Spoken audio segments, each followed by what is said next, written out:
Rising India news 24। नमस्कार, rising India news 24 में आप सभी का स्वागत है। हमारे साथ हैं एआईएम के महानगर अध्यक्ष मनमोहन झा गामा जी।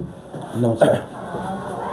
गामा जी, अभी हाल फिलहाल ही राम मंदिर में नमाज पढ़ने का एक विवाद जो है, मामला काफ़ी गंभीर जा रहा है और बताया जा रहा है कश्मीर से आकर के मंदिर में वो नमाज पढ़ने की कोशिश की। क्या कहना चाहेंगे इसके बारे में? देखिए, जो वर्तमान स्थिति है और जिस तरीके की सुरक्षा व्यवस्था अयोध्या प्रभु श्री राम के जन्मस्थली पे है, मैं नहीं समझता कि इतनी आसानी से कोई माता सीता की रसोई तक पहुंच जाए। और चलो, पहुंचने के बाद फिर वो नमाज भी पढ़ने लगे और मीडिया का कैमरा उस समय इतना सजग था, उसे पता था कि आज यहां पे नमाज पढ़ने वाले हैं वो। तो ये रिश्ता क्या कहलाता है?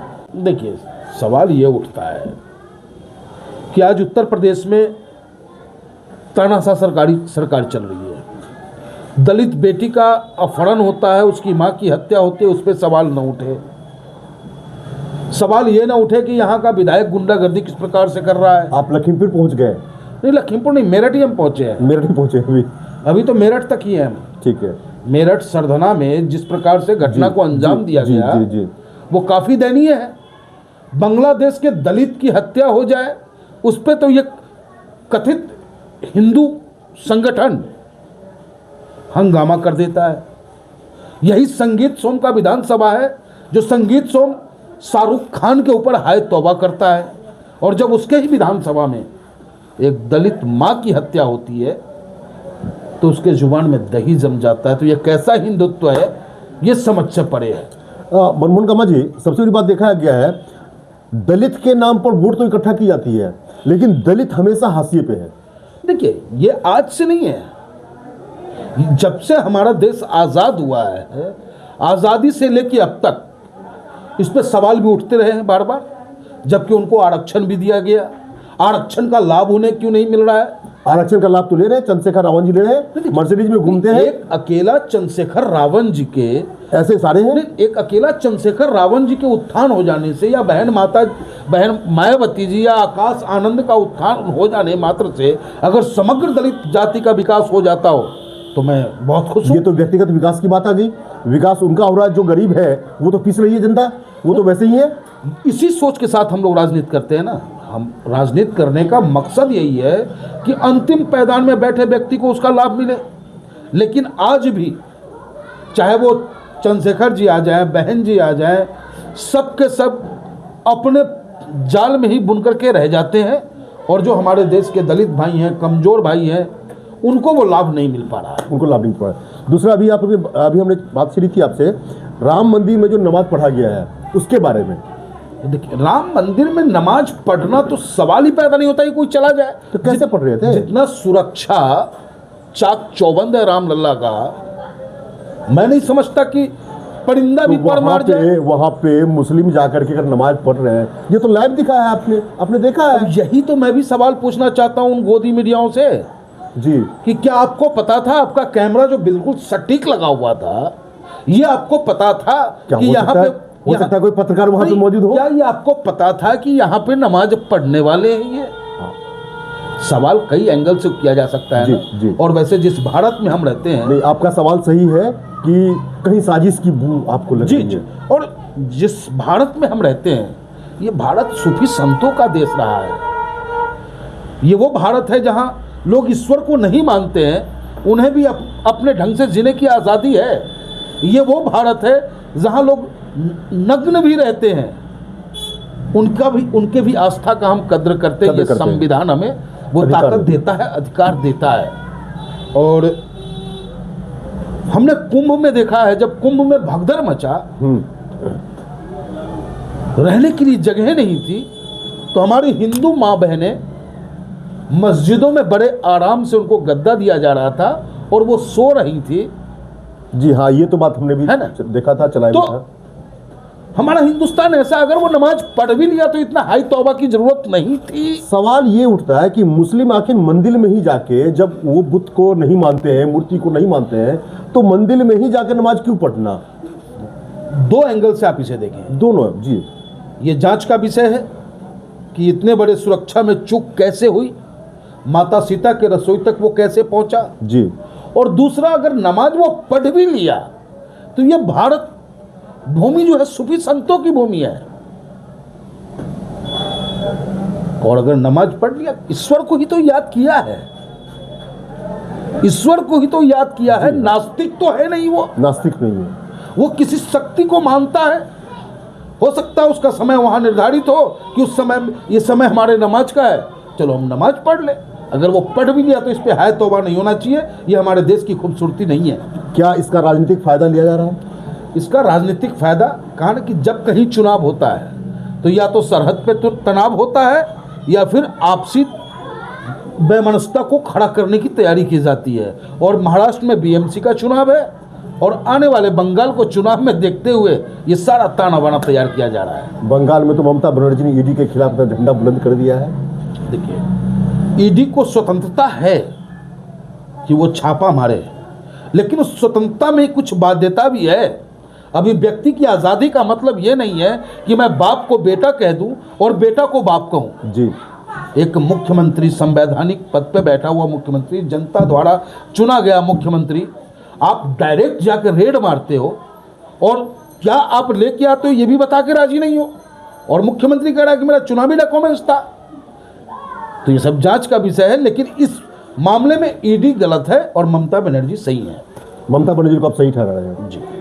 ये सब मिला जुला के सब चुनावी सिर्फ बंगाल चुनाव को हिंदू और मुसलमान पे ले जाकर के रोकने का प्रयास है। जिस तरीके से महाराष्ट्र में बीएमसी चुनाव पे हिंदू और मुसलमान पे रोकने का काम भारतीय जनता पार्टी कर रही है और यही काम है इनका, यही काम है।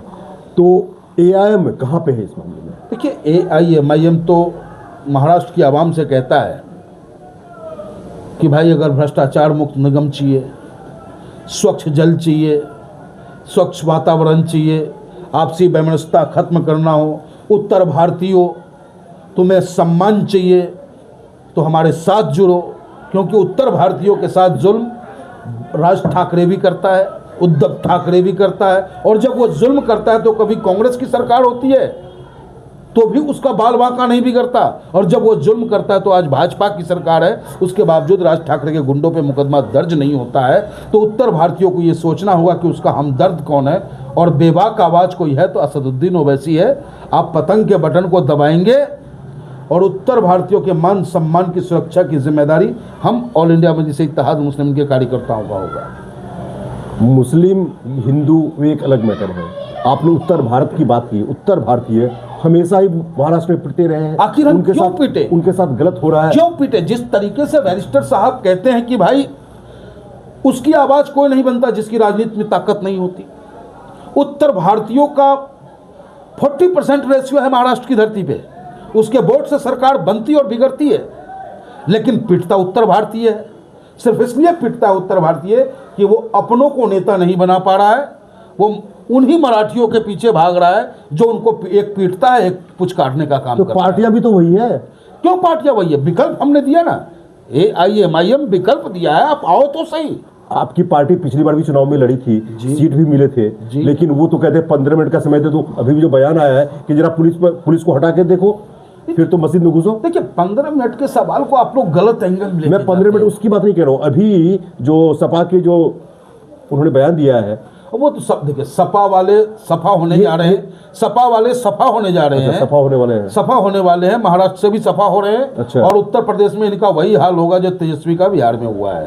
अच्छा। तो हाँ, तो ये तो इनको उल्टी गिनती शुरू हो चुकी है। सपा वालों के बयान का कोई मतलब ही नहीं रखा, कोई मतलब नहीं है। वो जो मुस्लिम को बांधने की कोशिश कर रहे हैं वो चीज़ नहीं कर पाए। मुस्लिम अब समझ चुका है कि समाजवादी पार्टी मुसलमानों के वोट को लेकर के सिर्फ सत्ता हासिल करना चाहता है, अपने परिवार का विकास करना चाहता है, मुसलमानों को उसे दोयम दर्जे के ऊपर छोड़ना चाहता है। यही तो असदुद्दीन ओवैसी साहब भी कर रहे हैं। ओवैसी साहब, आप देखो, हमारे पास एक सांसद है लेकिन पूरे हिंदुस्तान के कमजोरों की आवाज़ बनते हैं। पूरे हिंदुस्तान में जहाँ कहीं भी कमजोरों पे जुल्म होता है, हमारी पार्टी मजबूती के साथ खड़ा मिलता है। आप कमजोर किसको कहते हैं? दलित को कहते हैं या अल्पसंख्यक को कहते हैं या सवर्ण को कहते हैं? देखिए, कमजोर हमारे ब्राह्मण भाई भी हैं, कमजोर हमारे सवर्ण भाई भी हैं, उन पे भी जुल्म हो रहा है। उसके ऊपर तो कोई कभी उस दिशा में नहीं बोलते। नहीं, अगर आप बैक में जाएं तो जब दीक्षित परिवार पे बुलडोजर चला था, हाँ, दीक्षित परिवार पे चला था कानपुर के अंदर में, जी जी जी, तो यही बैरिस्टर असदुद्दीन ओवैसी साहब का सिपाही वहाँ जाकर के लीड करने का काम किया था और उसको न्याय दिलाने में मदद की थी हमने। न्याय तो दीक्षित परिवार को आज भी नहीं मिला। देखिए, जहाँ बेदर्द हाकिम हो वहाँ फरियाद क्या करना। और इस सरकार में सबसे ज़्यादा दुखी अगर कोई है, कहने को आप किसी को भी कह लो, लेकिन ब्राह्मणों का दशा और दिशा बिगाड़ने का प्रयास इस सरकार में पुरजोर किया गया है। भाजपा सरकार में ब्राह्मणों को दरकिनार किया गया, ये आपका आरोप है। जब ब्राह्मण विधायक आपस में बैठ के खाना खाने बैठते हैं तो सरकार को तकलीफें हो जाती है, उनको धमकाया जाता है कि तुम्हें टिकट नहीं दिया जाएगा, बिल्कुल सही बात, तुम्हें टिकट नहीं दिया जाएगा।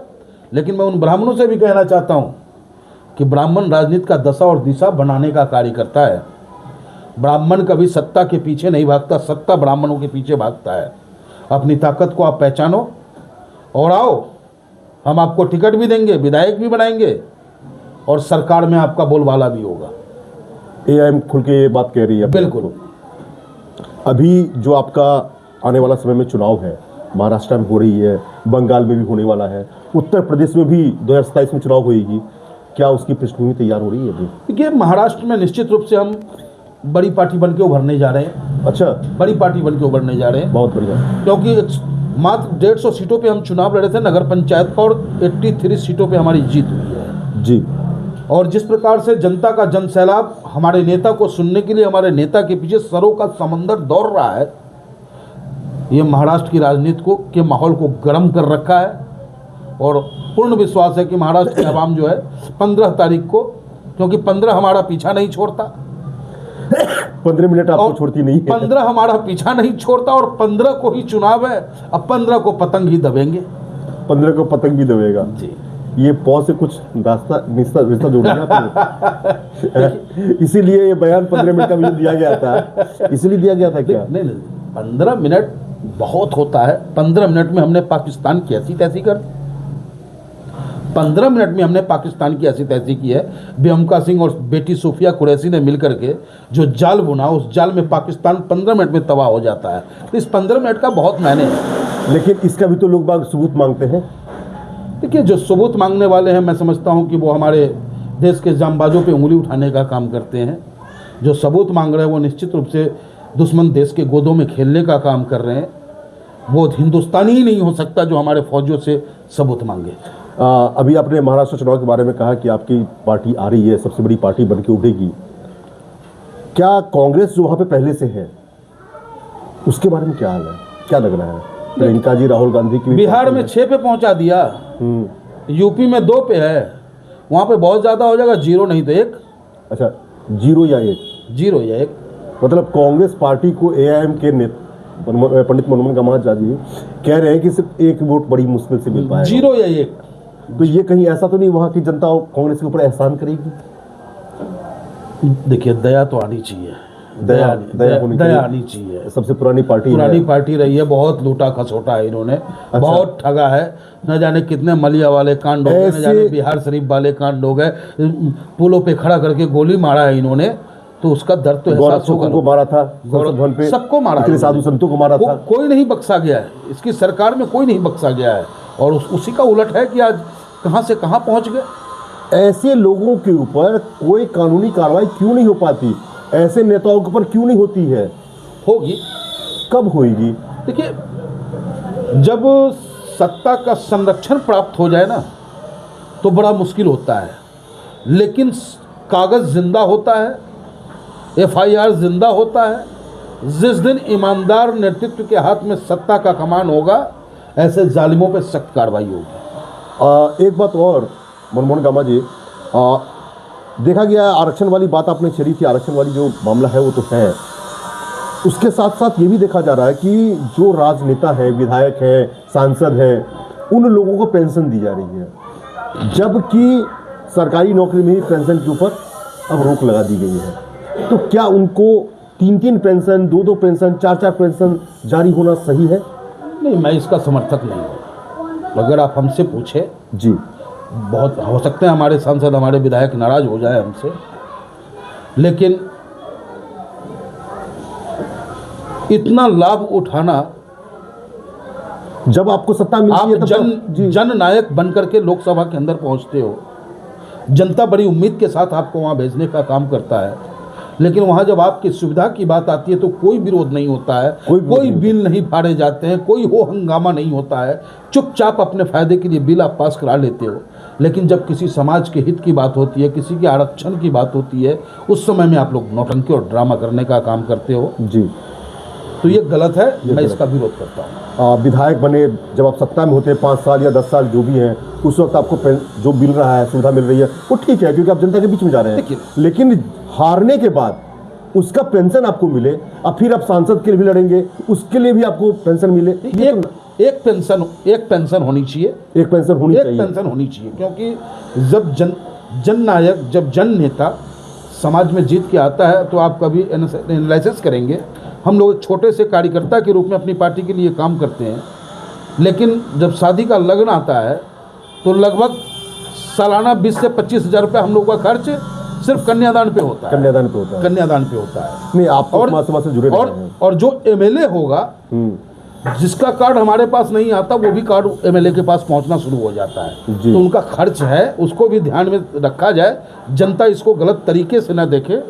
लेकिन हाँ, जो डबल पेंशन लेने का काम करते हैं उसका मैं विरोधी हूँ, उसका विरोध कर रहे हैं। ये थे मनमोहन झा गामा जी, जो कि स्वतंत्र रूप से अपने विचार रखा महाराष्ट्र चुनाव के ऊपर भी, जो राम मंदिर में नमाज पढ़ा गया इसके ऊपर भी, खास के राम मंदिर में जो नमाज पढ़ा गया इसके बारे में मनमोहन झा गामा ने बताया कि ये सोची समझी कहीं साजिश का हिस्सा तो नहीं। क्यों कि कैमरा अचानक या एक साथ कैसे गया, जैसे वो चादर बिछाते हैं, नमाज पढ़ने की तैयारी करते हैं, उसी वक्त सवालिया निशान तो है। क्या ये चुनाव की रणनीति है, चुनाव की साजिश है, चुनावी साजिश का हिस्सा है? बीएमसी चुनाव चल रही महाराष्ट्र में, आने वाले समय बंगाल में भी चुनाव होने वाला है और 2027 में यूपी में भी, कहीं उसी की परिणति तो नहीं है? हाँ, इसके साथ साथ राम मंदिर को बम से उड़ाने की धमकी भी मिली है, उसके मद्देनजर सुरक्षा सुदृढ़ की गई है, लेकिन उस सुरक्षा में भेद कैसे हुआ? आवश्यकता है, मंदिर हो या मस्जिद हो, उसकी सुरक्षा भी सरकार के हाथों में ही है। आखिर अगर कोई नमाज पढ़ने भी गया तो सुरक्षा में तो चूक तो है, उसे सुदृढ़ क्यों नहीं किया जा रहा है? एक मुद्दा बनाने के लिए किसी न किसी अल्पसंख्यक को या बहुसंख्यक को क्यों मौका दिया जा रहा है? ऐसे मामलों से सरकार को सतर्क होना चाहिए और गंभीर होना चाहिए। राइजिंग न्यूज़ 24 में देश और दुनिया का सबसे तेजी से उभरता हुआ news channel rising India news 24 channel को सब्सक्राइब करें, लाइक करें और वीडियो को शेयर करें।